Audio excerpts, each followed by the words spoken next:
Are you So, ready?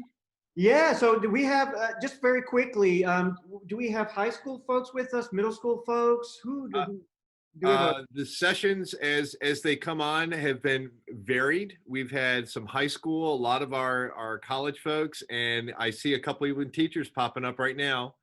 But we've had teachers involved in all the sessions. So, and a reminder to the teachers, and I'll put it in the chat as well. Make sure you put your name, your school, and the state, and we collect those listings, and we'll be submitting it for CEU credit for you as we move forward. So, without further ado, are you ready to go? let's do it. All right, guys. Again, welcome to Inspired to Inspire, our virtual workshops here for 3 days. This is obviously day 2, and it is noon. And at noon, at the top of the hour, we save some of our best. And this would be Dr. Adrian Ray for a saxophone workshop session. I'm going to let Dr. Ray talk a little bit maybe about him and his background before he gets started. And again, just a reminder, our drumline session is still going on the other channel if you want to skip over there and just see what's going on throughout. But obviously, Dr. Ray will be taking this to about 12:50. And then at 1 o'clock, I'll actually be doing a session on alternative careers in music and the music business. And then at 2 o'clock, we'll have a session on the Flip Folder app. And then 3 o'clock and 4 o'clock, we'll be doing Ultimate Drill Book by co-owner and creator Josh Gall from the University of Texas. The first one is a little bit about the app, and the second one is about being a performer and using the app. But we're not there yet. We're with Dr. Ray, and we're going to do a saxophone session right now. So without further ado, the man, the myth, the legend, Dr. Adrian Ray. Thank you very much, Dr. Phillips, for that introduction. A couple of things. What we're going to do today is basically cover a lot of fundamental things. I know band directors have different backgrounds. They could be percussionists or brass players, or sometimes you'll get woodwind players as well, or they may even be string players or pianists. But sometimes as a student, you may not be getting some relevant information, fundamental information about playing your particular instrument. So if you've had some of this information, fantastic. I found out that I was able to, over time, collect bits and pieces of information, and I was never able to get all the information just from one source, if you will. So the first thing we want to talk about today is, and I think this is some relevant information that's going to help you right away in your saxophone playing experience. Let's talk about reeds very quickly. These guys right here. If you've been playing for a while, most of you know that if you open up a box of reeds, you might say, geez, I could get 3 or 4 of them to work and the rest do not work. What am I going to do with this? This is financially, for some of you, unsustainable. You have to use every reed in the box. Let me give you some tips and pointers about what to do with this. Understand this is grown outdoors. It's in Van Doren grows them in what's called the Var Valley of France. All right, it's an organic thing. All right, they cannot control the actual growth of this organic thing. It's a crop.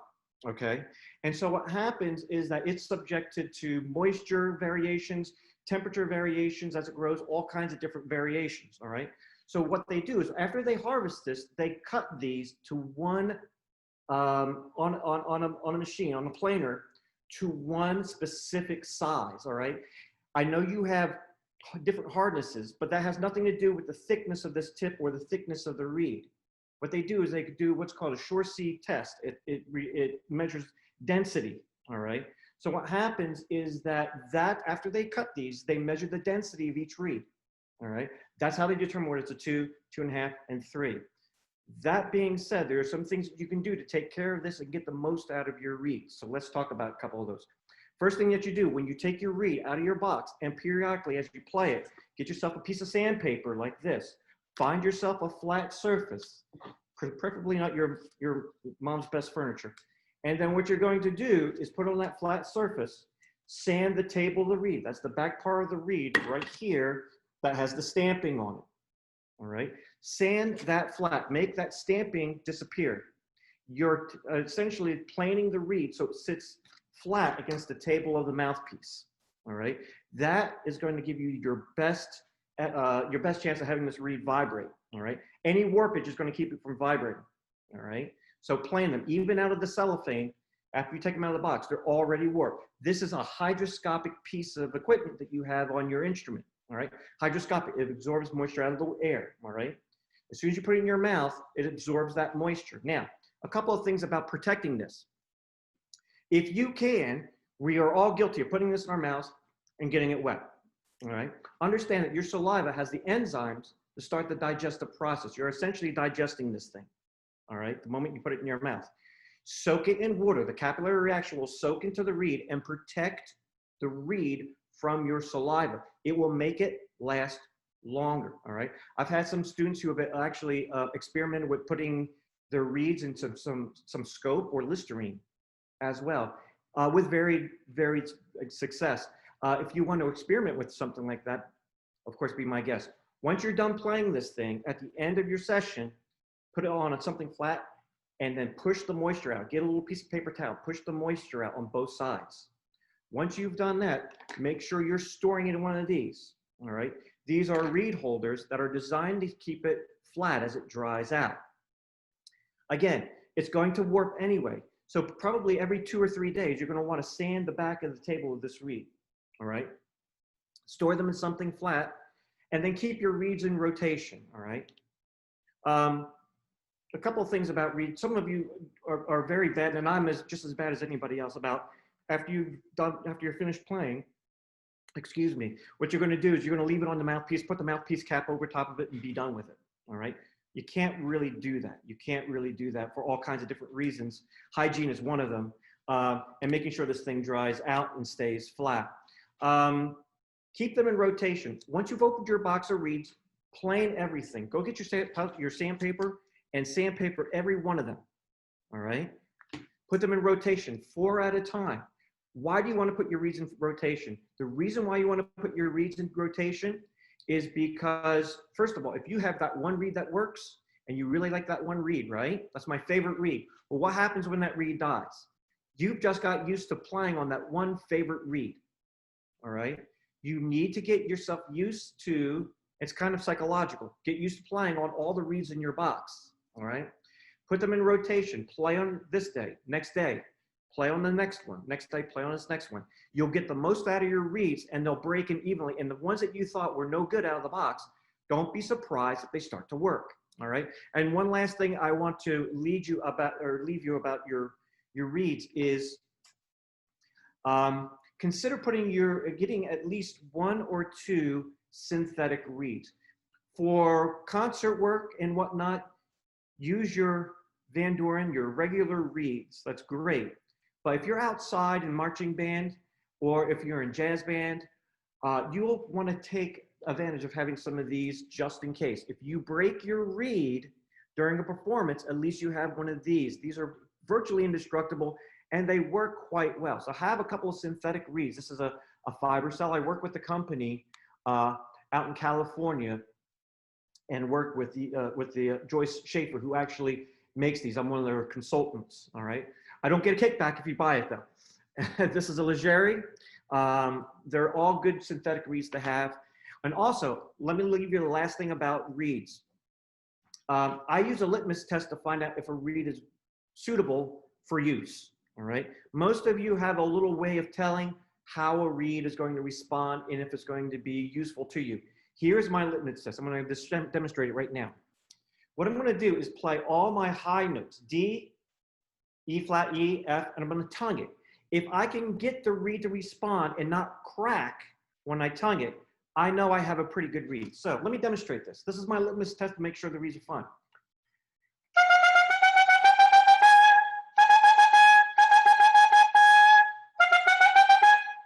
So yeah, I was just able to play all those notes, tongue it without varying or modulating my embouchure pressure, and it responds really well.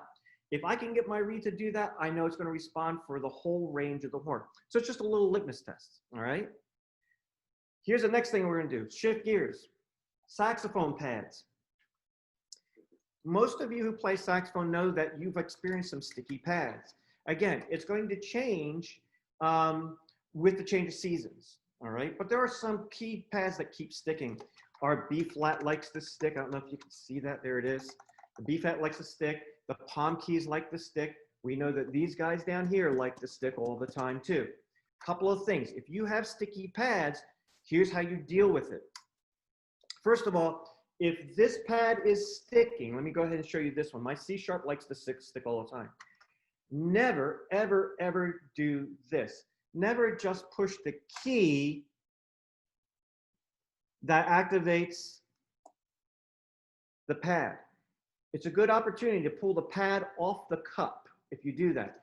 If you have a sticky pad, get underneath the pad with both fingers like I'm doing right now, lift from the pad. That way you don't dislodge the pad from the cup, all right? It's easy to do, especially the side B flat right here. Don't just say, I have a sticky pad, and then try to lift it by using the key. Get underneath the pad and lift it. Now, if you do have sticky pads, what are we gonna do about that? Well, there's a couple of things. Most of you know about the dollar trick, right? You stick a dollar underneath the pad and you pull it through. You hold the pad shut and you pull it through.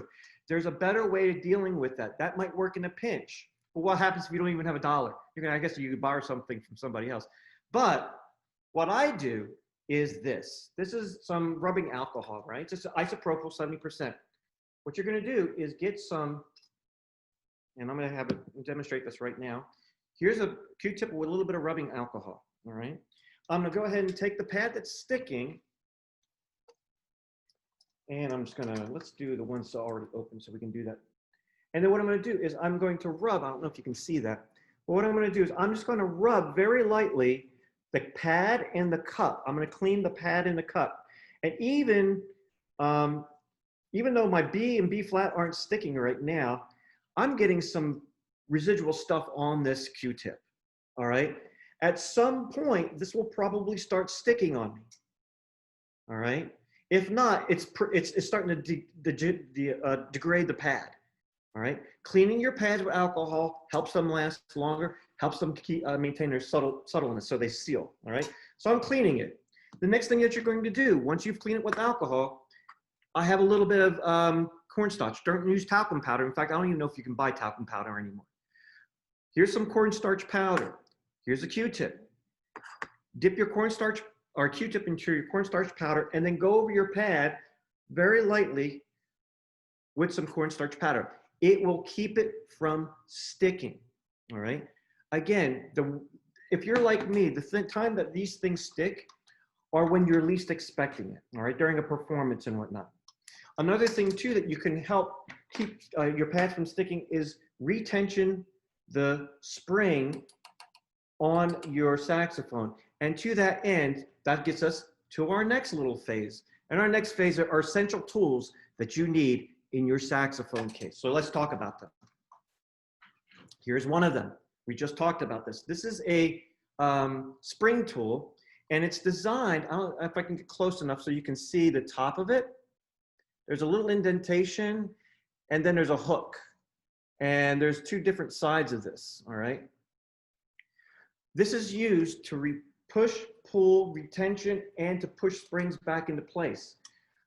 During a typical season for marching band, especially at West Johnson, I will go around and check everybody's saxophone, and it's only a matter of time before someone pops a spring. Your shirt gets caught in the spring and pulls it out, all right?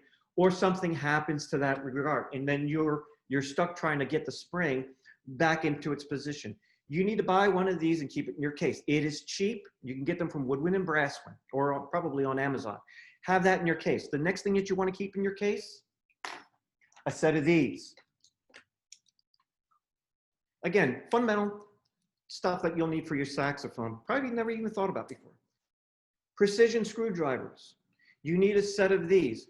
Again, I will go around during marching band season when I'm helping students, and lo and behold, if I don't see the pivot screws and the post screws start to worm their way out of the saxophone. Most of you had this experience. I'm playing, and all of a sudden you see bing, and you're seeing something fly away from your horn, all right? Well, Staying on top of your pivot screws and your post screws are an important thing in order to make sure that something doesn't come apart on your horn. All right. I've fixed many, many, many a horn during marching band season. It doesn't take that much to worm their way out. Probably about, I would say, every 7 days. You'd probably be surprised if you're playing constantly like you are in marching band, how much these screws actually work their way out of the posts. All right. Keep a set of these. They're cheap. You can get them at the dollar store. Another thing that you want to keep into your case, believe it or not, plumber's tape. All right. It's Teflon's tape. Keep some of this in your case for a number of different reasons. The main reason, wrap it around your neck. If you're having intonation issues, at some point, if you're moving your mouthpiece so far off that it's barely on, that's a good indication you probably need to get your horn recorked. All right. But if you're in a situation and you can't get your horn recorked right away or can't get it to a repair shop, some of us have experimented with paper, wrapping the paper around, and then putting this back on to try to get it to the correct spot on the neck so you can stay in tune. That's probably a really, really bad way to do that. It's going to leak. It's going to cause all kinds of problems. And eventually will start to actually take a toll on your glue underneath that holds the cork on. Grab some of this. It's impervious. Wrap it around, then put your cork back, then you put your mouthpiece back on. It creates a better seal so it doesn't leak. And it's a great temporary fix. All right. Another thing that you want to keep in your case, rubber bands. All right, rubber bands in a pinch. If you should break something, or if there is a spring that you can't repair for whatever reason, a little engineering with some rubber bands will get you at least back into the game. And you'll be able to play until you're able to get it to a repair shop. Okay. Now, the last thing that you're going to want to have in your case, I always keep one of these just in case. This is a small little needle nose type pliers just for certain things. And I'm going to be a big proponent of this year, earplugs. All right. You really need these things. I just got diagnosed not too long ago. I have some hearing loss. And in fact, my guess is most band directors, if they had their hearing checked by an audiologist regularly, probably have some hearing loss. It's just the way, it's an occupational hazard. I really want you guys to, if you're in your room practicing, we're talking about loud decibels. Anything over 95 is going to damage your ears, all right? 100 to 510 is an airplane taking off. It's not unusual to get these horns up to about 94, 95 decibels, all right? That's a sound pressure level. So you want to make sure that you have a set of these going on in your ears at all times. Get used to playing with them inside, okay? Get used to it. It's a little weird at first, but you can get used to it. I'd rather you have your ears for a longer time. All righty? Now, warm-ups. Let's talk about warm-ups. And I have some, I also have a document that has all this information on it as well that I'm supposed that at the end, we can learn how to share all that. Let's talk about warm-ups. Now, the reason why we want to do warm-ups before you play your horn, never just open up your piece of music you want to work on and just start playing it, all right? That's the worst thing you can do. Remember, when you're playing and you're practicing, you're not just playing this. You're practicing this, but you're also practicing this, all right? You're practicing the way in your mentality, the way you practice, you're practicing your thinking, all right? As well as physicality, musicality, and your horn, all right? If you have a set way of warming up, let me give you a couple of suggestions. First of all, do have a warm-up because it puts your mind in a frame of mood that you're now going to practice, all right? Your warm-ups should address very fundamental things about playing the horn regardless of what kind of music you're going to play, all right? Also, another thing too, since these things are repetitive, sometimes you can do, silly things like watch Adrian Ray YouTube videos or something while you're warming up. So here's the first one. I have all my students do this. We're going to play something. I'm going to demonstrate. It's called long, low, and loud. Now, the reason why we do this is a couple reasons. First of all, If you do long, low, and loud, you're playing your lowest notes on your horn. We become very timid about being able to play those notes. If you play them long, low, and loud, you'll gain some confidence about playing those notes. Second, if you do long, low, and loud, even if you take a chest breath and not a chest from your abdomen, all right, you'll find that your abdomen will start to pull in and squeeze the lung against your internal organs. That's exactly what breath support's all about. If you look at the physiology of it, all right? So as you pull your abs in, your sternum should rise, all right? And even if you take a chest breath, if you play long, low, and loud and dissipate all the air in your lungs, expel everything, you're going to find that you're going to increase your lung capacity. If you increase your lung capacity, you could take some pressure off your embouchure. All right. Most of us like to bite for higher notes, like drop our jaw for lower notes. All right. We want to try to eliminate that and have less modulation in embouchure pressure. So let me demonstrate this. So I'm going to play low. I'm going to play my D. It might be a little loud. I apologize. Again, you don't want to do this when, mom and dad are around, or maybe, animals and stuff like that. They'll probably drive them crazy. Here we go. Low D, long, low, and loud. I'm going to take a breath from down here. As you can see, my shoulders didn't rise when I took a breath. Only my abdomen expanded. All right. So I'm going to take a breath.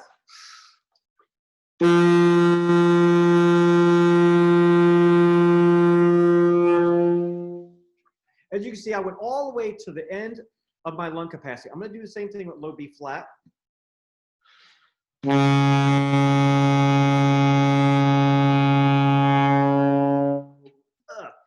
Absolutely no air left. Again, breath support is the foundation for playing any horn. All right. Oboe's a little bit different. We don't have to worry about that though. All right. So this is going to get your idea of how much air can you get into your lungs, the proper way of pulling your abs in, and also getting you more confident about playing the lower notes, and also making sure that you're not biting and modulating the pressure. The next thing that we're going to do after long, low, and loud, and again, all these warm-ups don't take very long to do, all right? If you're spending 5 minutes on these warm-ups, you're making a career out of it. But as you do these warm-ups and you get used to doing them and you're part of your regular practice regimen, it doesn't take long to do it at all. The next thing that we want to talk about are octave skips. Now, it takes good breath support to do this, all right? What you want to do is, first of all, it addresses a couple of problems. It promotes less change in lip pressure and embouchure pressure between octaves and between registers, all right? And it also requires good breath support, and we're trying to get the pressure off our embouchure. So here's what I'm going to do. Good breath support. I'm going to play my low F sharp. I'm going to set my embouchure for that low F sharp. When I push the octave key, I want this octave key to do all the work. I don't want to bite in order to get the F sharp to happen. All right, so here I go.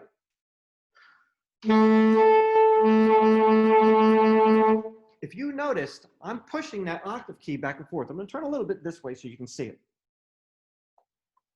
I'm going to stand up a little bit more so you can see that. Did you notice that as soon as I released the key, it fell down to the octave, it fell down to the lower F sharp.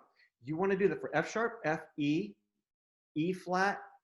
And the reason why we want to do that, again, is to get this whole idea of less modulation in the embouchure. Now, if you're doing this and you get the F sharp to crack when you push the octave key, that is okay.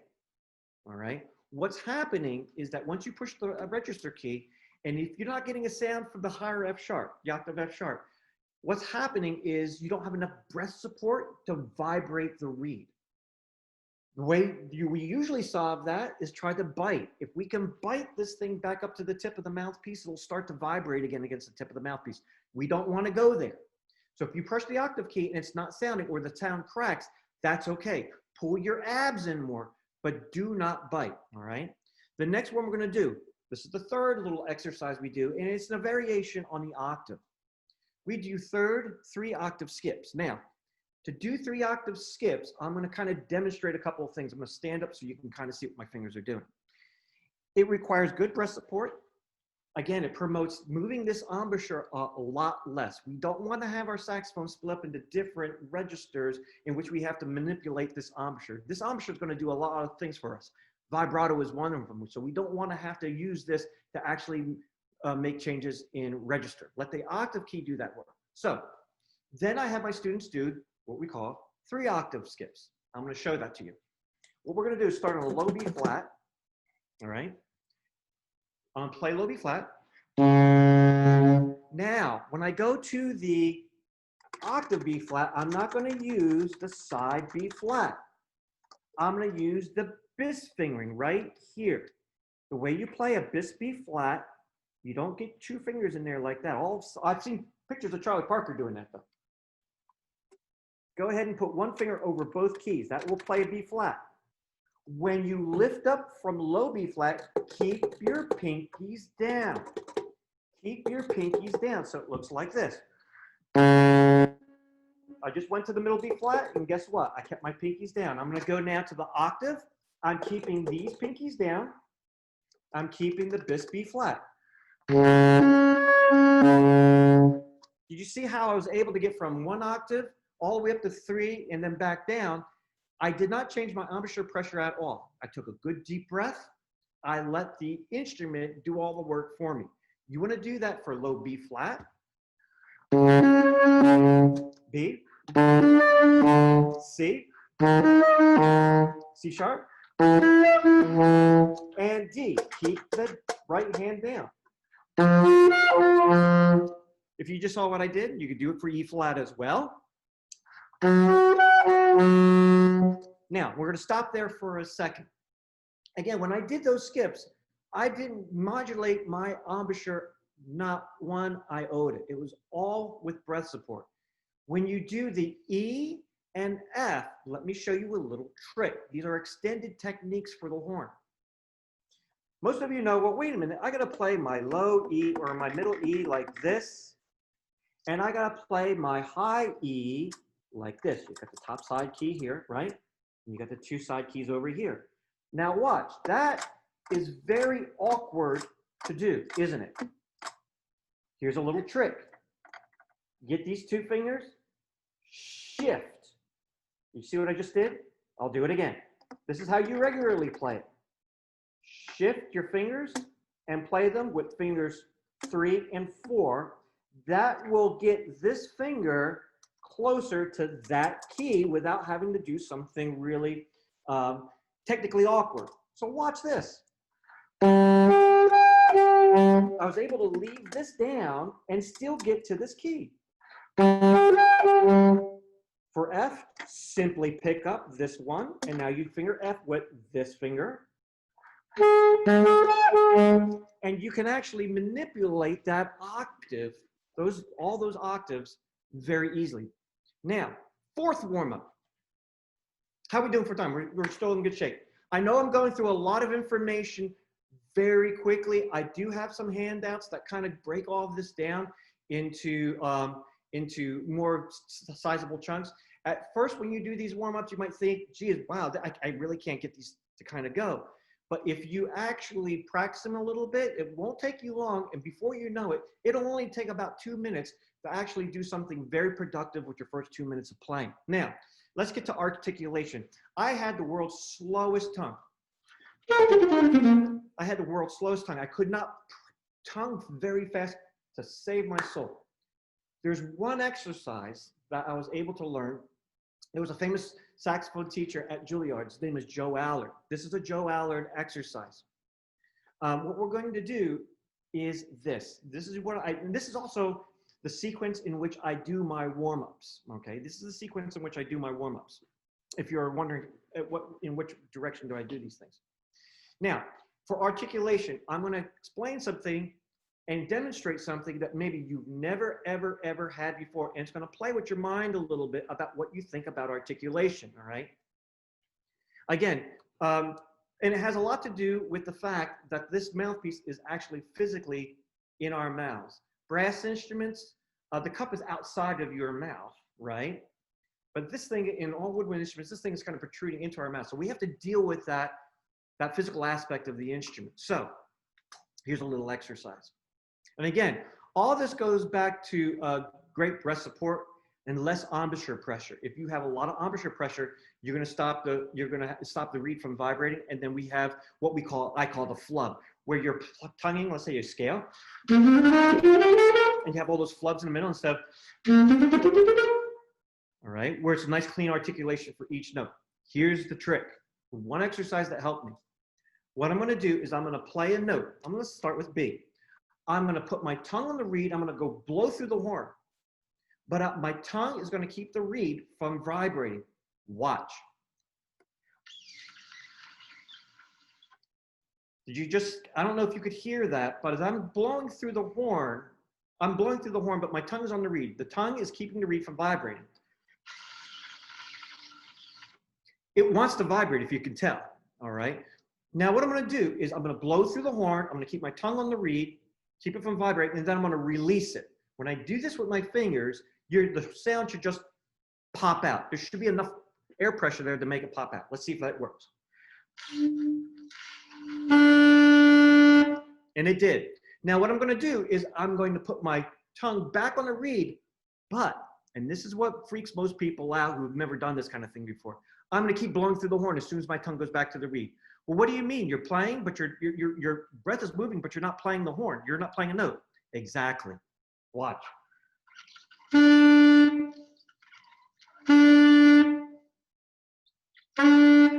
I don't know if you could hear it, but between the notes sounding, when I put my tongue back to the reed, you should be able to still hear the air come through. I'm not sure if if you're able to do that or hear that through the recording.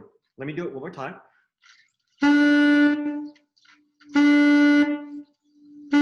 Now, if you can do that, what's happening is that you're actually training your abdomen to always continue the air support, even when you're not playing. That's an important aspect of playing this instrument. Now, once we've done that, what we're going to do is modify that a little exercise. We're going to actually play the notes stecco, si, si, si, si, si, si, si, si, si, si, mo. We're going to play them as short as we possibly can. It looks like this.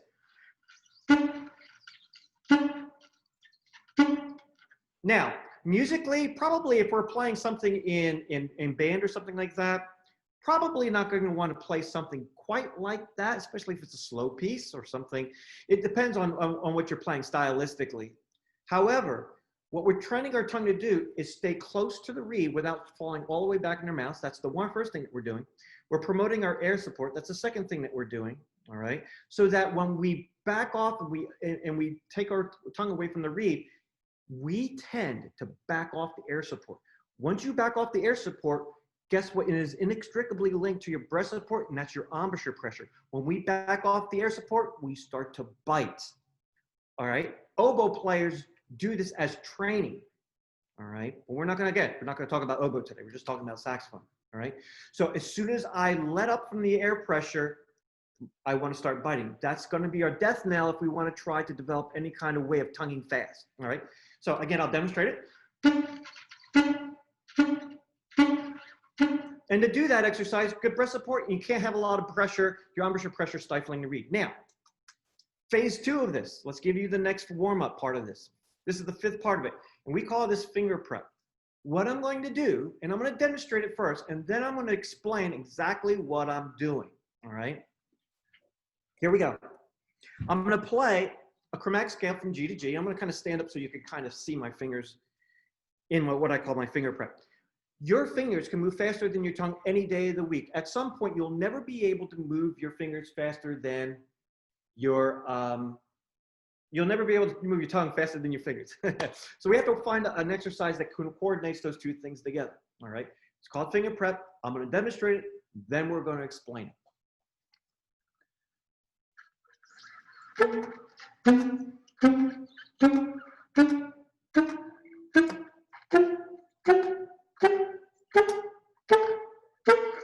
Now, what I did is combine that exercise, that articulation exercise, with my fingerings. If you notice, the air was continually moving, all right? I don't know if you could hear it, but I kept moving the air continually through the horn. Only thing that stopped the sound was my tongue, not the air. So when I went to my next note, I played G, G, and then I moved to my G sharp, but I didn't sound it. I didn't release my tongue. Then I released my tongue. I immediately, as soon as I was done playing the note and my tongue went back to the reed, I moved to A, but I didn't play A right away. Then I played A. Then I played B flat after that. So in other words, I'm moving to the next note before I let it sound, before I release my tongue. You're going to do that with quarter notes. You're going to do it with eighth notes. And I'm really being very aggressive and with my fingering so you can see it. All right. You're going to do that with triplets. As we get closer to 16ths and sextuplets, what's happening is the finger prep starts to disappear. That's key. Here's the triplets. You can still see a little bit of the finger prep, but not a lot. Here's 16ths.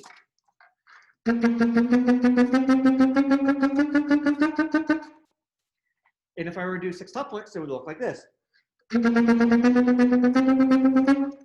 It virtually disappears, all right? Do a series of these about a month. If you do a series of these for about a month or two, don't be surprised if you're able to go and you're able to get your tongue fast enough to be able to do those things.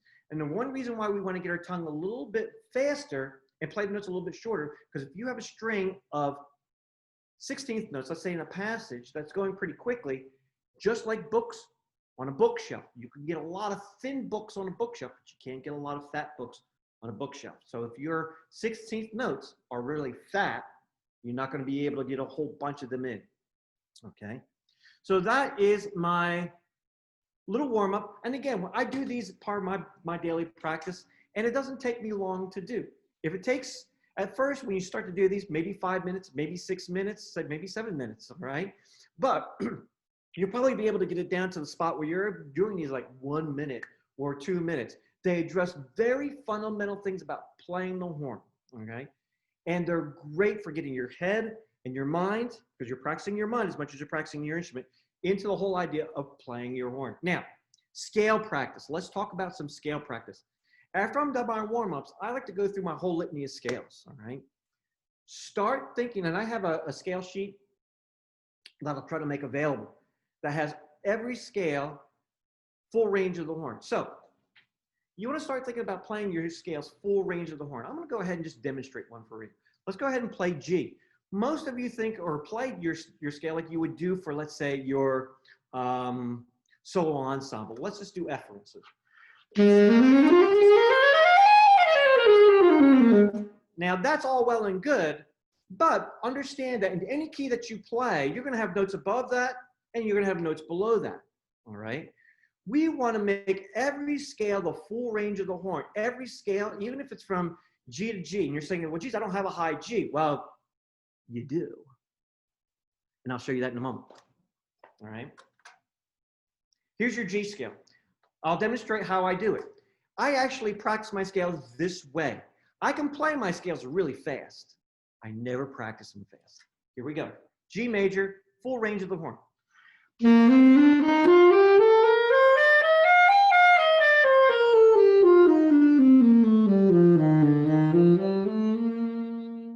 I just played my G scale from G up to high E, the highest comfortable note that you can play, down to low B, your lowest comfortable note, and back to G, all right? All of a sudden, now I have continuity on that scale through the whole range of the horn, all right? Practice your scales that way. If you're practicing a scale that you don't feel comfortable with, play it slower, go the full range of the horn. To that end, when you're practicing your scales, here's what I have my students do. Find a way of organizing your scales. Flashcards are great, all right? What you want to do is you can go online and print out all your scales. You can use the materials that I have that I'll give to you that you can print out the scale full range of the horn, stick it on the back of that card. On the flip side of it, put C major, all right? Do the same with all your scales. And then what happens is that you keep them in a rotation, put a little clip on them. And let's say the first day of practice for the week, you're saying to yourself, you know, I don't have a lot of time, but let me get through at least 3 of my scales. Pull that first card out, play it, put it in the back. Pull that second card out, play it, put it in the back. Third card, maybe you have a hard scale on that third card. Maybe it's like C sharp major or something like that. You start to play it. You make a mistake. I made a mistake. Flip it over and take a peek at it, play it. Full range of the horn. flip it back over, then try to play it from memory. Once you've done that 3 times, anything you can do 3 times, your mind starts to process and keep. Do it 3 times. Once you've done that, put it in the back. Then take your cards, put them away for the day. All right. The next day that you start to practice, start with the first card. That way, you're not playing all the scales that you know and love, because we like to play the things that we know we can do. You want to stay away from the things that we can't play. Let's get rid of that right now by having a better system. Use your flashcards. It will help you immeasurably in organizing your practice without burning yourself out trying to go over all 12. All right. Second thing that I recommend, start learning your harmonic minor scales. All right. The ones that sound like this.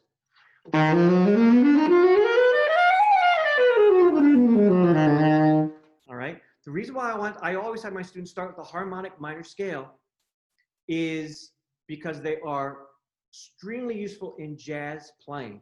All right. If we have something called a 2-5-1 in a minor key, every one of those notes is a winner. All right. You can use just that scale over all 3 chords and it sounds like $1,000,000. All right. If you have to play a song or you're improvising in a minor key, that scale is just like gold. So what you want to do is start adding other scales. If you've got your majors and you can play them slow, there's no sense or no reason why you can't add your minor scales, your harmonic minors after that. I also encourage you after that to add a couple more scales. One of them is your diminished scale. Now, there's only 3 diminished scales. If I start on B flat, I get 1. If I start on B, I get another sequence of notes. If I start on C, I get another sequence of notes. If I go to C sharp, I'm repeating the same sequence of notes for B flat. All right. Without getting into any heavy theory right now, if you start on C sharp, you'll do the one on B flat. If you start on D, you'll play the one on B. And if you start on C, you'll play the one for E flat, et cetera, et cetera, et cetera. All right. Also think about adding to it your whole tone scale. It's exactly what you think it is. It's all whole tones. Be able to do that going up and down, full range of the horn. Lastly, I would say add your pentatonics. And then your blues scales for all the keys as well. Join me on Friday, and I will go over all those little different nuances and scales in my jazz masterclass. I just don't want to take the time for it right now. But come back and visit when I'm doing my jazz fundamentals class, and then we'll cover those. Now, strategies for effective practice. Strategies for effective practice. I have here a little excerpt from what we call the close A. And what I'm going to do is this. I'm going to go ahead and just set this up for a little bit so we can see it. Most of us, when we practice, have never been actually taught how to practice. All right. I know I haven't. I had to learn these things on my own. So what would happen is that I would get my lesson, and then maybe I would get a modicum of what to do in a practice room when I'm, have my horn and my music. But oftentimes I didn't get any real instruction on how to practice, no strategies. Let me give you some strategies that may work. These are some things that you may find that are useful to you, or you might use them in certain ways. Now, a couple of things. The practice strategies are predicated on some psychological science, all right? Here's the first one. Anything you do 3 times in a row, you'll memorize. You start to format, all right? Anything you do 3 times in a row, the mind starts to process, first of all. Second, they did some research on this, and I had an opportunity to read some of the research, but I never conducted research in this. But they say it takes 4 times the amount of practice to get your wrong notes out. If you play wrong notes right away, your mind tends to, and your fingers tend to format those right away. It takes about 4 times the amount of practice, all right? And they've done some research on these kinds of things to find this out. So with that in mind, how do we make sure that we get the most out of our practice? I got this little excerpt from the close A, and what I'm going to do is I'm going to demonstrate what I'm going to do. The first thing I'm going to do, and this is what I tell all my students, first day, all right? First of all, divide and conquer. Some of you try to plow through a piece of music from top to bottom, and that's a recipe for disaster because you're going to make mistakes and you're going to get frustrated. Don't go there. So here's what I do. What I'm going to do is I'm going to play the first measure slow with the right notes, right rhythm, right articulations. How many of you disregard articulations? Beware. If you disregard articulations when you're playing a piece of music, it's like reading music all over again, because that's all you can concentrate on if you're training yourself to disregard the articulations. I had that problem. Anyway, here we go.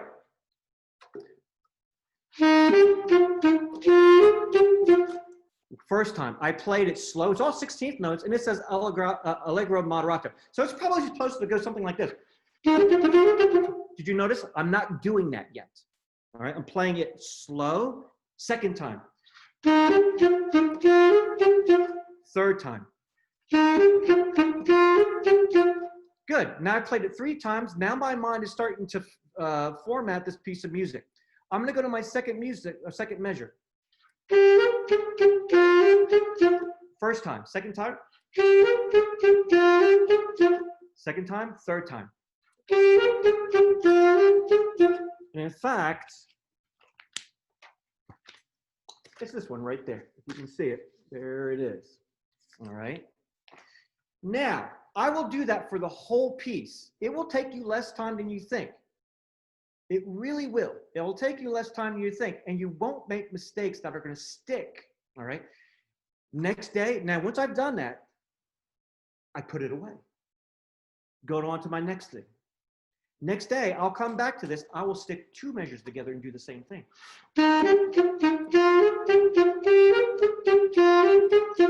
First time, second time. If you make a mistake, you have to repeat it until you have no mistakes. And then the third time. I guarantee you, by the time you do it 2 times, you're going to feel like, wow, I can get this a little faster. Resist it that so far. Third day, gather 4 measures. The next day, gather 6 or 8. You see where I'm going with this?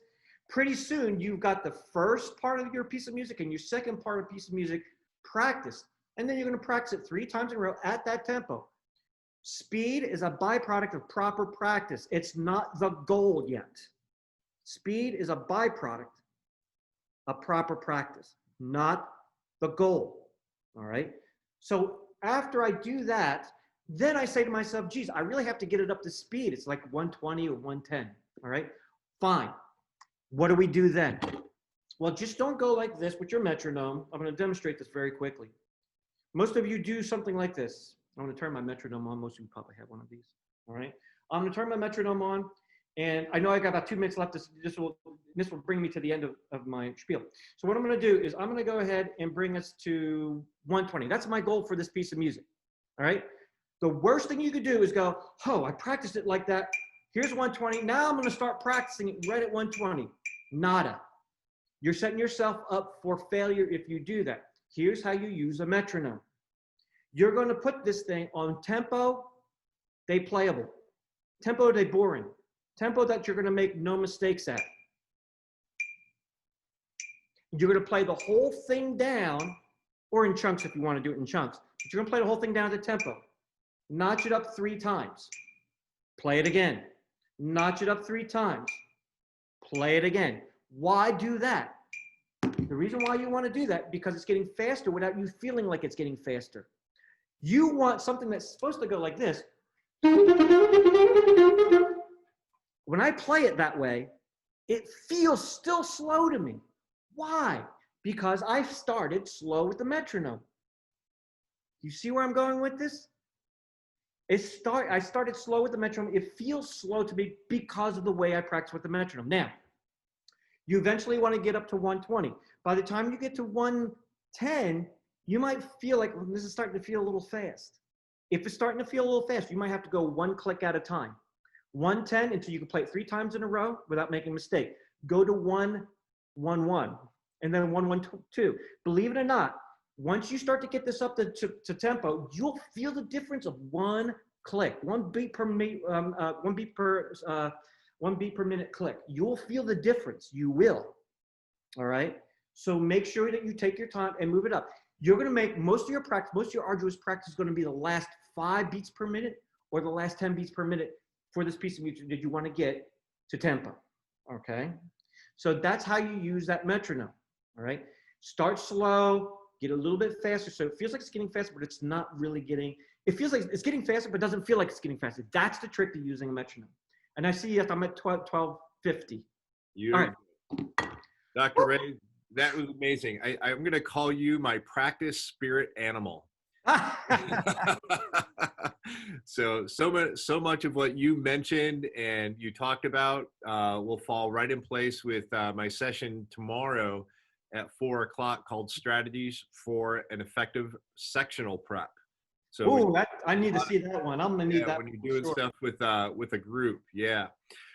2 other things, I just want to bring up. Number one, I want to know what's up with the eyebrows and hitting that high G. That's the only way I can. Let me demonstrate for you high school students who are with me right now. And I want to demonstrate something that if you want to learn how to do this, it's all in the eyebrows.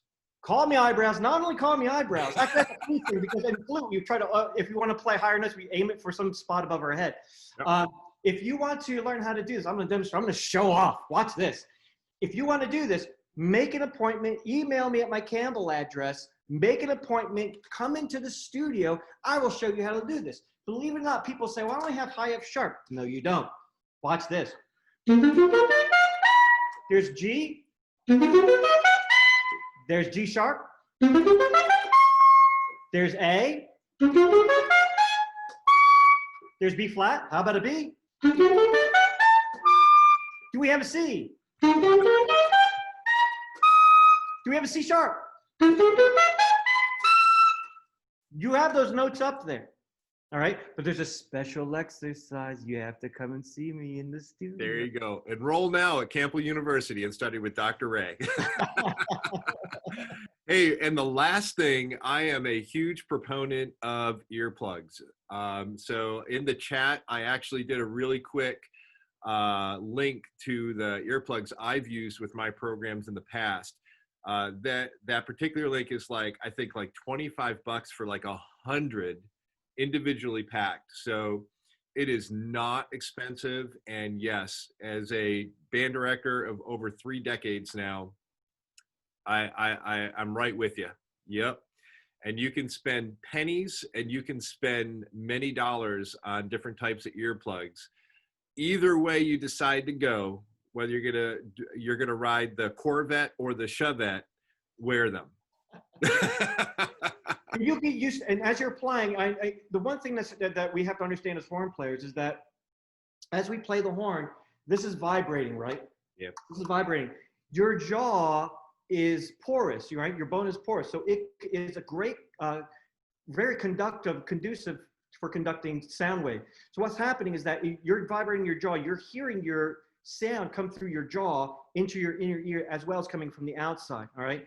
So it's kind of like a little bit of a monitor. It takes a little bit of time to get used to doing that. Start practicing with them. And I can practice and play all day long with these in my ear, and it really doesn't bother me. Yep. Right? Yeah, a lot of people think that, it's going to cut all the sound out. It absolutely doesn't. It takes a kind of a glass of water and makes it a half a glass of water, and you can still hear that full glass of water. So, and what you're doing is just, just health on our hearing. So cannot promote that more and more and more. And that's something that I would definitely be promoting here in our program as we move forward as well. Awesome. So with that said, I'm going to let Dr. Ray go. Obviously, we're going to pass some stuff, some materials that he had suggested in some emails after the sessions are done. I actually will be doing a session at 1 o'clock called our Alternative Careers in Music Business. So catch us at 1 o'clock. And for right now, take the next.